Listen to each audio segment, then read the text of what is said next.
우리가 지금 느헤미야서로 넘어와서 느헤미야서의 말씀을 1장의 말씀, 초반부의 말씀을 지난주에 이어서 계속 하고 있습니다. 자, 느헤미야와 우리가 또 이제까지 살펴봤던 에스라라는 인물은 동시대 사람입니다. 에스라가 느헤미야보다는 약간 연배가 좀 위인 사람이고 실제로 활동했던 시간도 약 한 14, 15년 정도 더 먼저 포로에서 복귀를 해서 예루살렘 성전을 재건하는 일에 많이 쓰임을 받고 또 이스라엘의 그 회개함을 그 사회에 만연해 있던 혼음 정책이라든가 뭐 정책이라고 할 것도 없죠. 혼음 문화라든가 이런 것을 척결해낸 그런 선지자가 바로 에스라였다라고 한다면 이제 느헤미야는 에스라보다 약간 더 늦은 시간에 한 15년 정도 이후에 예루살렘 지역으로 복귀를 하게 되고 그 당시에 이미 예루살렘 성전은 어느 정도 재건이 되어 있었지만 항상 주변 민족들의 어떤 침략과 시기와 질투로 인해서 언제든지 다시 침탈당할 위기에 놓여 있었습니다. 그랬기 때문에 이제는 예루살렘 성전이 아니라 예루살렘 성벽을 굳게 쌓아서 성전을 지켜야 되겠다라는 마음을 먹고 또 그 일에 헌신하고 투신하게 된 사람이 바로 느헤미야였다라고 말씀을 나눴죠. 그래서 이 느헤미야는 에스라가 영적인 회복에 더 초점을 맞추고 사역을 했었다라고 한다면 이 느헤미야라는 인물은 영적으로 각성된 이스라엘 민족이 이제 실제의 삶 속에서 어떤 모습으로 그들이 공동체를 이어갈 것인가라는 것에 더 포인트를 두고 사역에 포커스를 맞춰갔던 그런 인물이다라고 여러분들이 기억을 하시면은 이렇게 좀 성경 말씀의 맥락을 잡는 데 있어서 큰 도움이 될 거라고 봅니다. 자, 느헤미야는 예루살렘 성전이 아닌 예루살렘 성벽을 재건하는 일에 크게 쓰임을 받았다. 그리고 이스라엘 공동체의 사회 질서, 사회 정의를 바로 세우는데 큰 공을 세운 그런 인물로 또 쓰임을 받았다라고 우리가 기억을 합니다. 자, 느헤미야 역시 포로기 때 태어난 인물이었습니다. 그는 예루살렘 땅을 밟아보지 못한 사람이었고 그의 부모는 바벨론의 포로로 끌려간 이후에 느헤미야를 낳았다라는 것이죠. 그렇기 때문에 느헤미야가 소위 말하는 그 포로기, 그러니까 뭐 쉽게 얘기하면 이민기, 이민 2세인지 3세인지는 정확하게 밝혀지진 않았습니다만 최소한 1세는 아니다라는 것은 분명한 사실입니다. 자, 그렇기 때문에 그는 비록 이스라엘 공동체 출신이었지만, 그러니까 이스라엘 혈통이었지만 그는 바벨론을 거쳐 페르시아 왕궁에서 아닥사스다 왕의 술관원으로 일할 정도로 신임을 두껍게 받았던 사람이었습니다. 지금으로 치면은 뭐 대통령 비서실장 같은 역할을 했던 사람이 고대 사회에서의 술관원, 뭐 떡관원 이런 정도의 포지션인데 하여튼 좌청룡 우백호 할 정도로 굉장히 높은 그런 관직에 있던 사람이 느헤미야였다라는 것입니다. 에스라는 성경과 그 당시의 법학자로서 이름을 날린 그런 인물이었다라고 한다면 느헤미야는 실제 권력의 중심부에서 왕의 측근에 있었던 그런 고위 공직자였다라고 우리가 여기시면 될 것 같습니다. 자, 그렇게 고위 관직까지 오른 이민 2세인데 자기의 고향, 자기의 뿌리를 찾게 되었다라는 것이 굉장히 중요한 포인트가 됩니다. 자, 아주 입지전적인 인물이죠. 느헤미야도 그렇고 에스라도 그렇고. 근데 사실상 그 사회적인 포지션으로 보면 에스라보다 느헤미야가 더 위에 있는 그런 형국이다라고 봐도 과언은 아닌 겁니다. 자, 그런데 그가 태어나서 이때까지 가보지도 못했고 자기 어머니 아버지로부터 뭐 이야기만 들었을 그 예루살렘에 대해서 궁금해했다라고 합니다. 자, 본문의 말씀을 보면은 하나니가 두어 사람과 함께 유다에서 내게 이르렀기로라고 2절에 말씀에 돼 있죠. 그런데 그 사람들을 어떻게 표현을 하고 있느냐? 내 형제들이라고 표현을 하고 있다라는 것이죠. 그러니까 자기의 뿌리에 대해서 자기가 어떤 민족이고 어떤 공동체로부터 이 땅에 온 사람이다라는 자기의 뿌리, 민족의 공동체 의식을 놓고 있지 않았던 인물이 바로 느헤미야였다라는 것입니다. 근데 여기서 중요한 게 뭐 에스라도 그랬지 않았는가? 그런데 에스라는 1.5세 정도라고 우리가 추측을 한다면 이 느헤미야는 2세 내지는 3세에 가까운 그런 인물이었다라는 것입니다. 여러분 한번 여기서 우리가 놓치지 말아야 될 중요한 부분이 이거예요. 이 당시에 자기의 뿌리를 찾는다, 이스라엘 사람 출신으로서의 어떤 자긍심과 민족의식을 갖는다라는 거, 우리가 뭐 흔히 그런 걸 가리켜서 뭐라고 그럽니까? 애국심이라고 얘기하죠. 그런데 이 고대 이스라엘 사회에서 애국심 이꼴 바로 신앙심이다라는 거예요.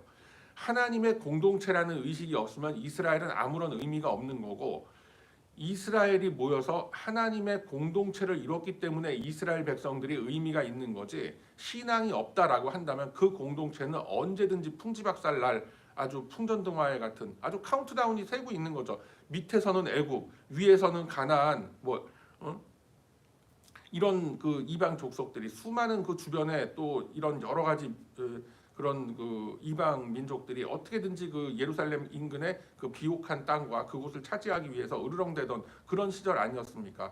이스라엘은 하나님으로서, 우리가 하나님의 백성으로서 하나된 민족이다, 하나된 어떤 그런 사회 공동체다라는 그 강한 의식이 없으면 이렇게까지 그 사람들의 역사가 이어지지도 못했을 뿐더러 출애굽해서 가나안에 입성한 이후에 그들이 왕조를 세우지도 못했을 뿐더러 왕조 생활을 그들이 한 300년 남짓 정도 그렇게 이스라엘 남북 왕조가 이어져 왔는데, 그 왕조가 300년 동안이나 이어지지 못했을 것이며, 또한 바벨론으로 인해서 그 나라가 완전히 망한 이후에도 다시금 예루살렘 성전을 회복하겠다라는 어떤 이런 민족의식, 이런 애국심, 그거는 바로 신앙심으로 연결된다라고 그랬죠.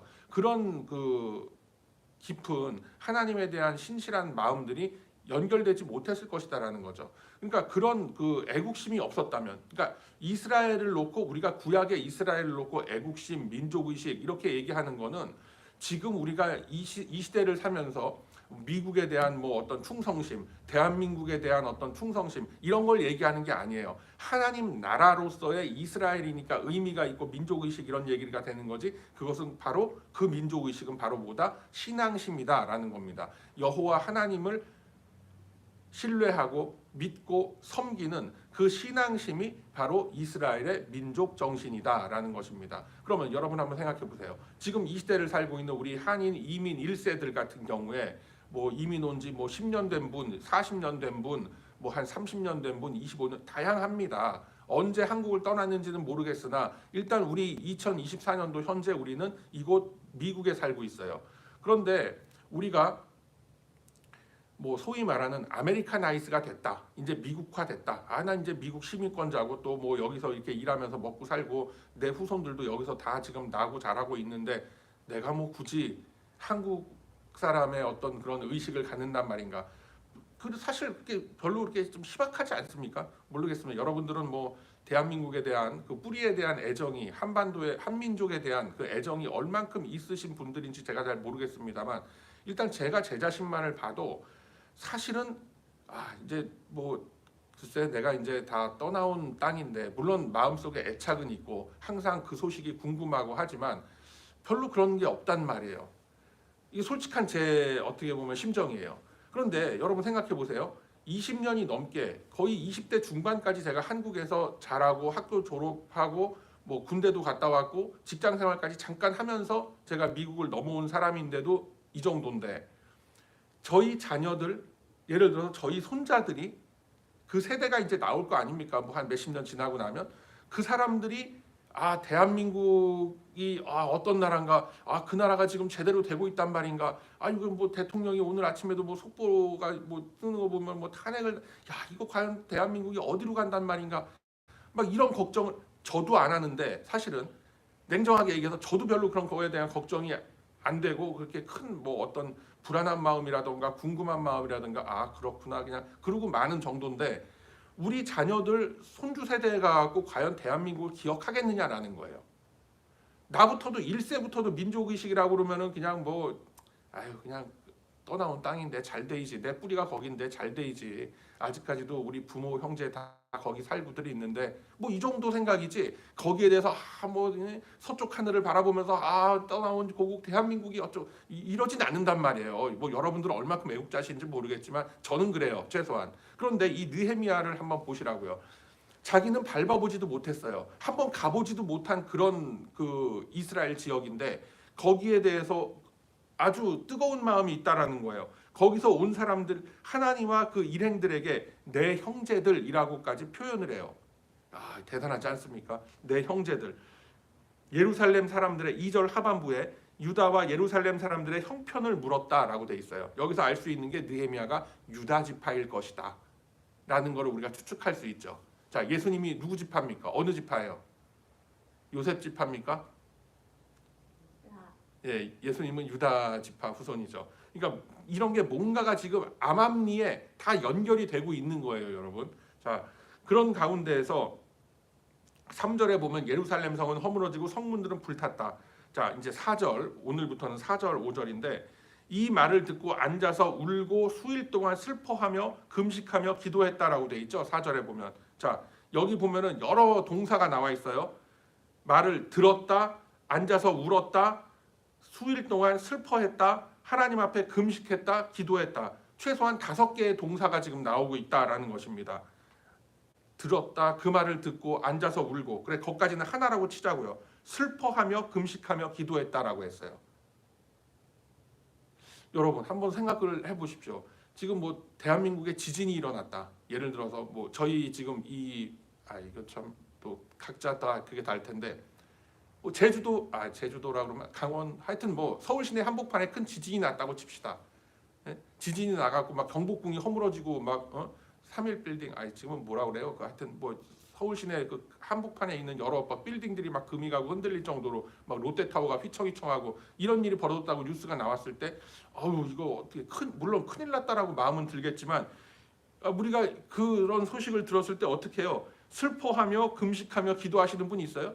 서울 시내 한복판에 무슨 뭐 예를 들어서 뭐 가스가 폭발했다 그래갖고 여러 사람이 지금 다치고 말이지, 소방관들이 출동해서 막 나라가 날벼락이 났고, 당장 얼마 전에 있었던 그 뭐 세월호 사건이라든가 뭐 용산 그 이태원 참사라든가 여러 가지 그 대한민국의 굵직굵직한 사건들이 있었는데 물론 슬프죠. 우리가 고국을 위해서 기도하고 다 당연하죠, 그거는. 그런데 이렇게까지 하면서 그 나라를 위해서 우리가 슬퍼하고 금식하고 기도했는가? 글쎄 모르겠어요. 저는 최소한 금식은 안 했거든요. 그리고 울면서 기도하지는 좀 눈물도 좀 나고 했지만 기도하면서 그 안타까운 소식들 듣고 그렇게까지 지금 이렇게 막 할 정도는 아니었다고요. 그러니까 제가 이렇게 보면은 대한민국에 대한 그런 어떤 뭐 애국심이랄까 그런 애착이랄까 이런 게 별로 좀 많이 희박해지고 있구나.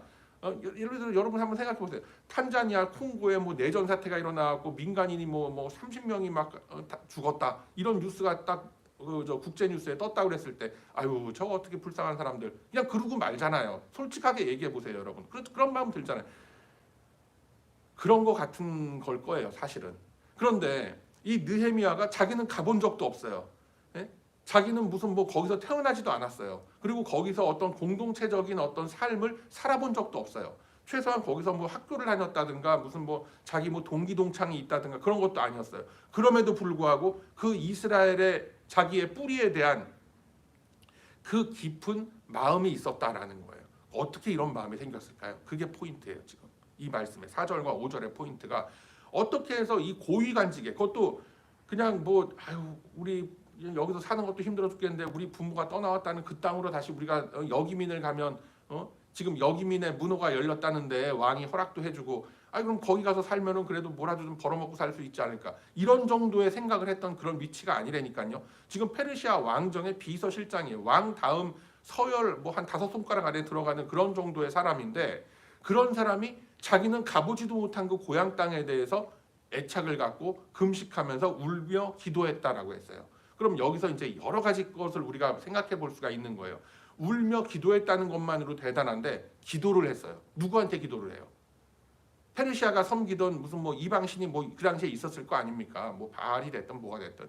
그런데 거기에 기도를 한 게 아니라 바로 이스라엘의 여호와 하나님에게 기도를 했다라는 거예요. 이민 2세, 3세가. 이 굉장한 겁니다, 여러분. 당장 지금 우리 바로 2세대들, 뭐 2세에 가까운 1.5세들 내지는 3세들만 보더라도 한국어를 정확하게 구사할 수 있는 사람도 거의 드물어요. 그렇지 않습니까? 당장 저만 해도 뭐 아들이 셋이지만 한국말을 또박또박 제대로 구사하는 아이들이 없어요. 그냥 뭐 간신히 그냥 뭐 간단한 의사소통 정도 한국말로 하는 정도지 사실 그렇게 한국말로 얘기하는 사람이 없어요. 그러면은 이거를 한번 이런 벌써 이민 2세로만 넘어와도 이 지경인데 이민 3세 뭐 저희 한 손주들쯤 가면은 코리아가 뭐야? 뭐 이렇게 되겠죠. 어떻게 보면은. 그런데 한번 여러분 생각해 보세요. 그 당시 페르시아 왕정에서 높은 고위 관직에 있었던 이민 2세 내지는 3세, 그냥 이사라고 칩시다. 그냥 그래, 이민 2세 정도 되는 느헤미야가 자기가 떠나온 땅, 자기가 떠나오지도 않았어요. 그냥 자기의 먼 뿌리가 있을 법한 그 땅이 그렇게 망가졌다, 그 땅이 그렇게 훼손됐다라는 것을 듣고 슬퍼하며 울며 금식하며 그것도 누구한테 기도를 했다? 여호와 하나님한테 기도했다. 자, 이게 어떻게 된 일일까요? 우리가 생각해 볼 수 있는, 묵상해 볼 수 있는 두 가지 포인트가 있어요. 그만큼 교육이 중요하다라는 것입니다. 우리의 뿌리가 어디다라는 거에 대한 교육이 중요한 거예요. 그래서 1세 이민 1세들이 보면은 자기 자녀들 데리고 어렸을 때는 막 한글 학교도 보내고 하면서 코리안 컬처라든가 너의 뿌리가 우리가 미국에서 이렇게 먹고 살고 있지만 너의 뿌리는 한국이다라는 한민족이다라는 것을 계속해서 우리가 뭐 어떻게 됐든 간에 계속 심어주려고 참 뭐 노력들 많이 하지 않습니까? 예전에도 많이 했고 지금도 노력하고 있고 어느 정도는 다 그렇다는 말이에요. 그런데 점점 시간이 지날수록 그런 게 점점 희박해지고 있는 게 솔직한 현실인데 이 느헤미야가 이민 2세임에도 불구하고 이렇게 슬퍼하면서 금식까지 하면서 기도를 했다. 그것도 그 당시 자기가 몸담고 있는 이 페르시아의 이방 족속, 이방 신들 뭐 이런 것들한테 기도를 한 것이 아니라 이스라엘의 여호와 하나님께 기도를 했다라는 거예요. 이런 걸 보면서 제가 참 많은 그런 생각이 들더라는 겁니다. 제가 저희 자녀들한테 얘기를 했어요. 야, 요새 그 뉴스에 뭐 한국에 보면 뭐 대통령이 이런 일을 하고 그래갖고 뭐 탄핵이 뭐야? 그래서 이제 설명을 해줬어요. 저의 짧은 영어로 뭐 아이들한테 납득할 수 있는 그런데 하여튼 이렇게 돼서 어떤 큰 프로블럼이 생겨갖고 그 국회에서 그 콩그레스에서 모여갖고 이제 그 사람을 이제 그 보이콧하는 이제 그런 투표도 하고 하는 그런 이제 나라의 큰 어떤 그런 사건들이 지금 연이어서 보도가 되고 있고 참 큰일이다 했는데 저희 아이들만 해도 다 뿌리가 대한민국 아닙니까? 그러면 해도 그냥 그러고 마는 거예요. 거기에 대해서 슬퍼하고 무슨 뭐 기도하는 저부터도 별로 기도를 안 하는데 대한민국을 위해서 이게 뭐 되겠느냐 이거예요. 이 이민자들의 현실이 그렇다고요. 솔직한 현실이. 그걸 말씀드리는 거예요. 그런데 이 느헤미야는 이민 2세임에도 불구하고 자기가 떠나온 땅에 대한 그 애착이 있었다. 그러니까 저기서 제가 지금 자꾸 말씀드리는 애국심, 그 떠나온 고향에 대한 애착, 민족의식 이게 결국은 뭐다? 바로 하나님에 대한 신뢰, 하나님과의 관계가 그만큼 굳건히 쌓여져 있었다라는 것입니다. 물론 이민 2세, 3세도 뭐 예를 들어서 대한민국하고 무슨 뭐 어디 뭐 이탈리아하고 축구 경기를 한다 그러면 대부분 다 대한민국을 응원을 하죠. 자기 뿌리가 그러니까. 그냥 그 정도까지, 그냥 거기까지 정도지 정말 슬퍼하고 금식하고 기도하질 않잖아요. 그러니까 이거를 이러한 어떤 민족의식이라는 거를 신앙심으로 우리가 그대로 치환을 해서 생각을 해보면은 여호와 하나님? 그게 뭐지? 누구지? 뭐 우리 뭐 할아버지 때 뭐 그 예루살렘 쪽에 살 때 믿었었나 봐. 그랬나 봐. 그냥 뭐 이런 거죠. 뭐. 우리 부모님들 뭐 교회 열심히 다녔던 걸로 기억하는데 나는 뭐 아이고 뭐 각자가 알아서 하는 거지. 그거 뭐 우리 아버지가 장로였다고 뭐 내가 장로라는 법이 있어.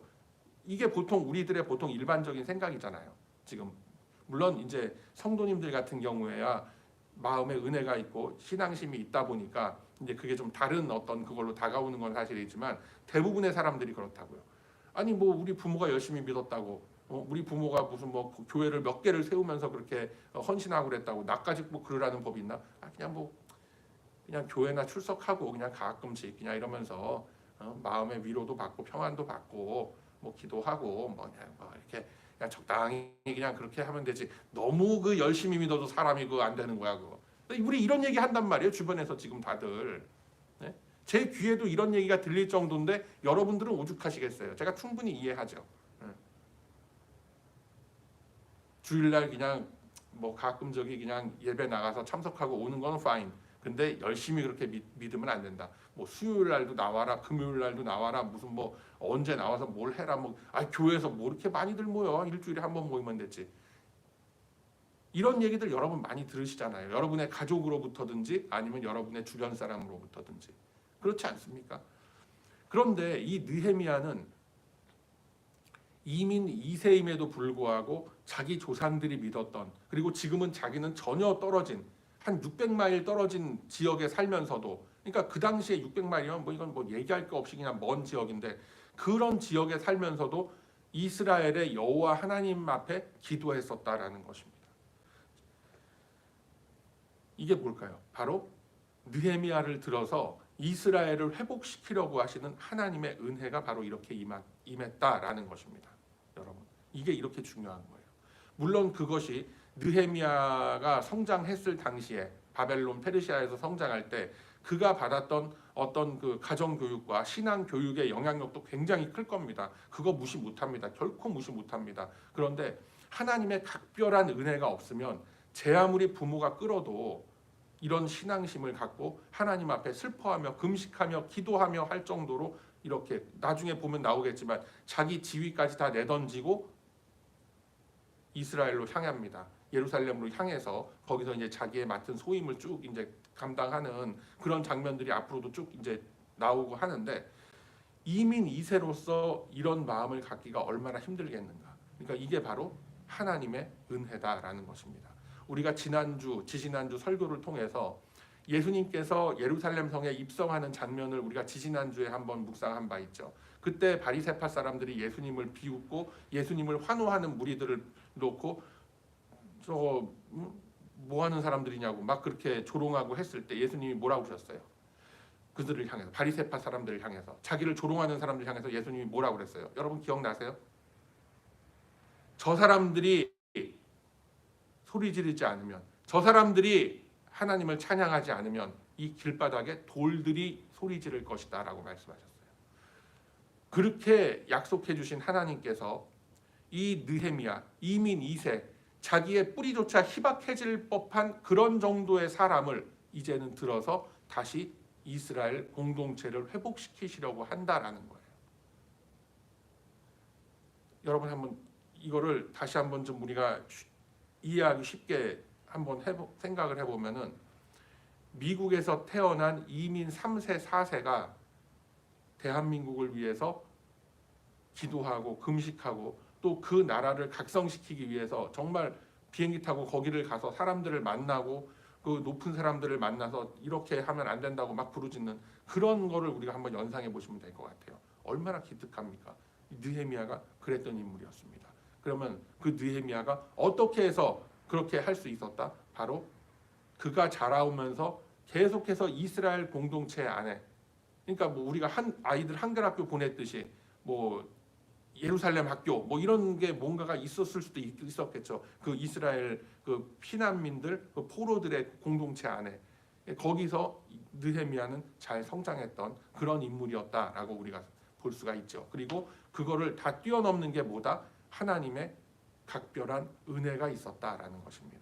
그 하나님의 은혜가 있었기 때문에 참 이 어떤 그 교육만으로는 가정 교육만으로는 설명하기가 힘든 어떤 이스라엘을 향한 그 하나님의 열심이 바로 느헤미야를 통해서 이렇게 그 안타까운 마음들. 그러니까 예수님께서 그 예루살렘 성을 보시면서 탄식의 눈물을 흘리셨던 그 눈물이 바로 800년 전에 느헤미야의 눈을 통해서 그 눈물이 흘렀고 느헤미야의 눈을 들어서 그 땅을 바라보게 했고 그 땅을 회복시키려고 하셨다라는 것입니다. 이렇게 하나님의 역사하심이 이어지는 거예요. 느헤미야의 눈물. 그 예루살렘 성이 다 회파되고 성전은 간신히 재건이 좀 됐지만 언제 다시 풍전등화와 같이 다 박살날지도 모르는 상황이고 백성들은 다들 그냥 그렇게 근근히 살아가고 있고 말이죠. 이런 안타까운 소식을 들었을 때 느헤미야가 주저앉아서 금식하며 눈물을 흘렸던 그 모습이 바로 예루살렘 성을 바라보시면서 예수님이 흘리셨던 그 눈물과 똑같다. 그 탄식과 바로 이렇게 이어지는 하나님의 역사하심이다라는 거예요. 그러면은 700년의 시간이라는 간격을 두고 하나님은 이렇게 역사를 하셨어요.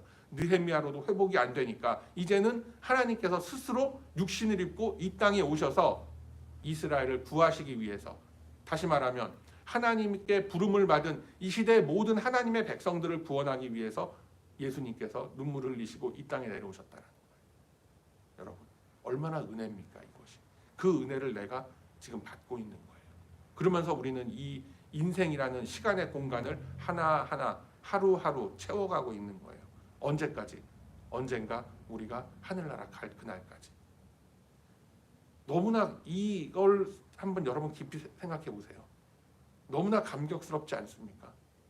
그래서 우리가 이 아침에 한국에 기도할 때에 느헤미야가 그 자기는 알지도 못하는 그 고향 땅의 소식을 듣고 안타까워하면서 금식하며 하나님 앞에 기도한 그런 모습을 보고, 그리고 예수님께서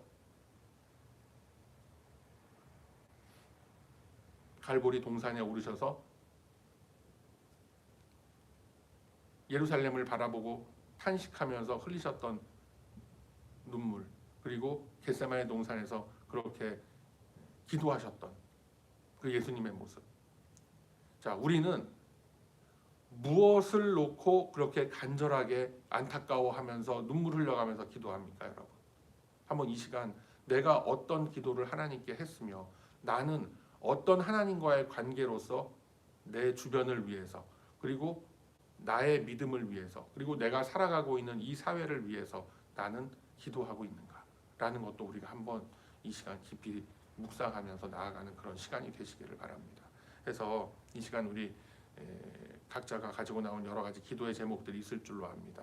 우리가 기도하기에 앞서서 느헤미야에게 부어졌던, 이스라엘 땅을 알지도 못하던 그 느헤미야에게 부어졌던 그 뜨거운 마음과 그 하나님의 은혜가 이 시간 나의 지체들을 놓고, 나의 가족들을 놓고, 그리고 내가 떠나온 땅, 그리고 내가 살고 있는 이 사회를 놓고 얼만큼 우리는 눈물을 흘려가며 이들의 구원을 위해서, 그리고 이들의 회복을 위해서 기도하고 있는가.